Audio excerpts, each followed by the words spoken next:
क्या आप गहरी से गहरी बीमारी को भी ठीक कर सकते हैं अपनी प्रबल इच्छा के द्वारा? इसका उत्तर है हाँ, क्योंकि इच्छा आपकी सबसे बड़ी ताकत है। जब मन थकता है, टूटता है, डरता है, तनाव और चिंता में रहता है, तभी शरीर की प्रतिरोधक शक्ति, इम्यूनिटी सिस्टम कमजोर हो जाता है। और जब मन मजबूत, उत्साही और सकारात्मक होता है तो शरीर अंदर से ठीक होने की ऊर्जा बनाता है। यही शुरू होती है इच्छा की शक्ति। प्रबल इच्छा शरीर को आदेश देती है। जब व्यक्ति पूरे मन से कहता है, मैं स्वस्थ हूं, मेरा शरीर हर दिन ठीक हो रहा है, मैं बीमार नहीं, स्वास्थ्य को अपना रहा हूं, तो ये वाक्य सिर्फ विचार नहीं होते, ये शरीर की कोशिकाओं तक संदेश पहुंचाते हैं। विचार, मन, मस्तिष्क, हार्मोन्स, कोशिकाएं और स्वास्थ्य, ये इसका गणित है। यानी इच्छा का आदेश शरीर तक पहुंचता है। प्रबल इच्छा शरीर की मरम्मत प्रक्रिया तेज कर देती है, प्रतिरोधक क्षमता बढ़ती है, कोशिकाओं को हेल्पिंग हीलिंग प्रोग्रेस तेज होती है, तनाव हार्मोन्स घटते हैं, जीवन ऊर्जा सक्रिय हो जाती है। जहां मन हार जाता है वहां शरीर हार जाता है, जहां मन खड़ा रहता है वहां शरीर उठ खड़ा होता है। इच्छा को शक्ति मिले, इसके लिए 3 साधन आवश्यक हैं। ध्यान, मन को बीमारी से हटाकर स्वास्थ्य पर लाना। भाव, इच्छा को गहराई देता है। विश्वास, शरीर की अंतिम हिम्मत देता है। यदि यह 3 साथ ना हो तो बीमारी से मुक्ति की राह खुलती नहीं है। आत्मिक स्तर पर शरीर अपने आप नहीं चलता, उसे जीवन देता है इच्छा। आत्मा की इच्छा सबसे शक्तिशाली औषधि है। जैसे मनुष्य ही कहता है कि मैं ठीक हो रहा हूं, देह ठीक होने की प्रक्रिया शुरू कर देती है। इसे ही कहते हैं इच्छा का उपचार। आंखें बंद करें, गहरी 10 सांसें लें और मन में बोलें, मैं स्वस्थ हूं, मेरा शरीर स्वयं को ठीक कर रहा है। अपने शरीर को प्रकाश से भरता हुआ महसूस करें। 3-4 दिन में मन बदलता है, 10-12 दिन में शरीर प्रतिक्रिया देता है और 40 दिन में परिणाम दिखाई शुरू कर देते हैं।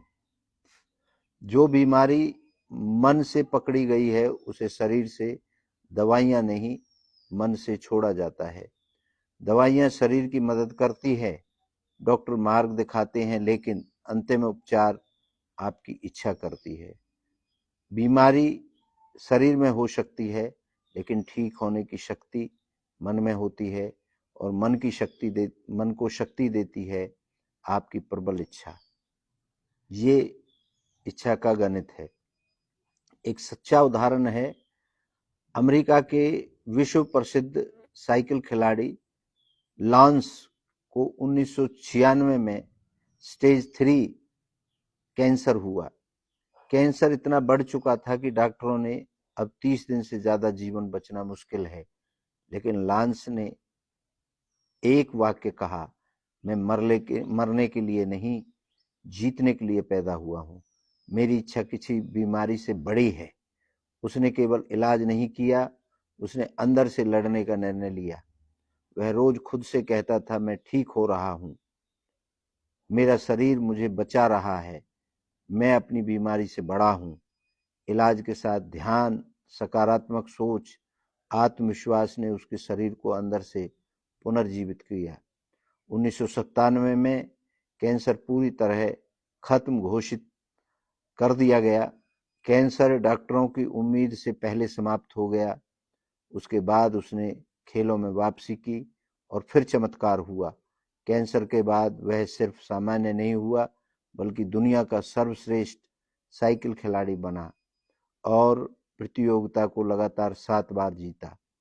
दुनिया को संदेश दिया, शरीर हार सकता है और इच्छा कभी नहीं हारती। जहां इच्छा प्रबल है वहाँ बीमारी भी रास्ता छोड़ देती है। इससे सीख मिलती है, बीमारी ने शरीर पर हमला किया, लेकिन उसने बीमारी से पहले ही अपनी इच्छा को प्रबल कर लिया और मन को जीत लिया, और जब मन जीत गया तो शरीर भी जीत गया। भारतीय उदाहरण है एक, नीरजा भानोट की माँ। डॉक्टरों ने कहा दुख और सदमे में यह ज्यादा समय तक नहीं जी पाएगी, लेकिन माँ ने कहा मेरी बेटी नहीं रही, पर उसकी सेवा और साहस को मैं जीवित रखूंगी। उन्होंने सामाजिक कार्य शुरू किए, महिलाओं और लड़कियों के लिए अभियान चलाए और दुख को सेवा की शक्ति में बदल दिया। डॉक्टर आज भी कहते हैं उन्हें जीवित रखने वाली दवाइयां नहीं बनी आज तक, बल्कि उनकी इच्छा, उद्देश्य और ध्यान थे। अंतिम सत्य, शरीर दवाइयों से ठीक होता है, लेकिन मन इच्छाओं से ठीक होता है। जिस रोग पर मन की जीत जाए, उस रोग पर शरीर भी जीत जाता है। इच्छा आपकी अगर प्रबल हो तो सब कुछ बदलाव संभव है, और अगर आपकी इच्छा नहीं प्रबल है तो आप जीते जी भी, क्योंकि बहुत बड़े बड़े विद्वानों ने ये कहा है कि जवानी और बुढ़ापा ये केवल आपकी इच्छा पर निर्भर है। जवान आदमी भी जवानी में बूढ़ा हो सकता है अगर उसकी इच्छा बूढ़ों की तरह है, और बूढ़ा आदमी भी जवान हो सकता है अगर उसकी इच्छा जवानों की तरह है। तो आप क्या चुनते हैं, ये आपका रास्ता है। हमने तो आपको बस एक दृष्टिकोण दिया है, माने ना माने ये आपका विषय है। धन्यवाद।